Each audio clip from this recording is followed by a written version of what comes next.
കടയിൽ നല്ലൊരു ഏത്തക്കൊല കണ്ടപ്പോൾ അത് വാങ്ങി. 400 രൂപയായി ഏത്തക്കൊലയ്ക്ക്. പഴുപ്പിക്കാമെന്നോർത്താണ് കൊല വാങ്ങിയത്. പിന്നീട് ഓർത്തു ഇത്രയും കൊല പഴുപ്പിച്ചിട്ട് കാര്യമൊന്നുമില്ലല്ലോ, അതുകൊണ്ട് ചിപ്സ് ഉണ്ടാക്കാൻ തീരുമാനിച്ചു. വീട്ടിലെ എല്ലാവരും ചേർന്നാണ് ചിപ്സ് ഉണ്ടാക്കുന്നത്. അമ്മച്ചിയാണ് തൊലി പൊളിക്കൽ സ്പെഷ്യലിസ്റ്റ്. തൊലി പൊളിച്ചെടുത്ത കായ കുറച്ചു സമയം വെള്ളത്തിൽ ഇട്ട് വെക്കുക.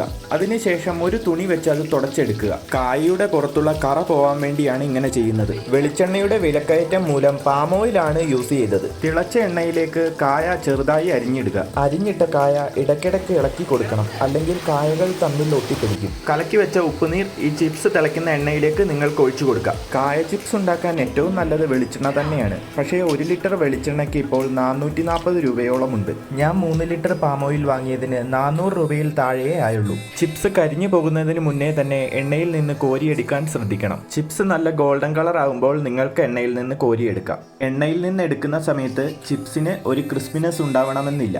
ഒരു 2 മിനിറ്റ് പുറത്തിരിക്കുമ്പോൾ ചിപ്സ് നന്നായി ക്രിസ്പി ആയിക്കോളും. വറുത്തെടുത്ത ചിപ്സ് ക്വാളിറ്റി ടെസ്റ്റിങ്ങിന് വേണ്ടി കൊച്ചിൻ്റെ കയ്യിലാണ് കൊടുത്തത്. ചിപ്സ് ഉണ്ടാക്കാൻ എനിക്കുണ്ടായ മൊത്തം എക്സ്പെൻസ് ആണ് 3 ലിറ്റർ പാം ഓയിലിനും വാഴക്കുലയ്ക്കും കൂടി 800 രൂപയായി. മറ്റ് എക്സ്പെൻസ് എല്ലാം കൂടി കൂട്ടിയാൽ ടോട്ടൽ ഒരു 850 രൂപയായി കാണും. ഉണ്ടാക്കി കഴിഞ്ഞപ്പോൾ ഞങ്ങൾക്കൊരു 7 കിലോയോളം ചിപ്സ് കിട്ടി. കടകളിൽ ചിപ്സിന് കിലോയ്ക്ക് എത്ര രൂപയാണെന്ന് എനിക്കറിയില്ല. അറിയുന്നവർ കമൻറ്റ് സെക്ഷനിൽ ഒന്ന് മെൻഷൻ ചെയ്യണേ. വീഡിയോ ഇഷ്ടപ്പെട്ടെങ്കിൽ ഒന്ന് ലൈക്ക് ചെയ്ത് സപ്പോർട്ട് ചെയ്യണേ.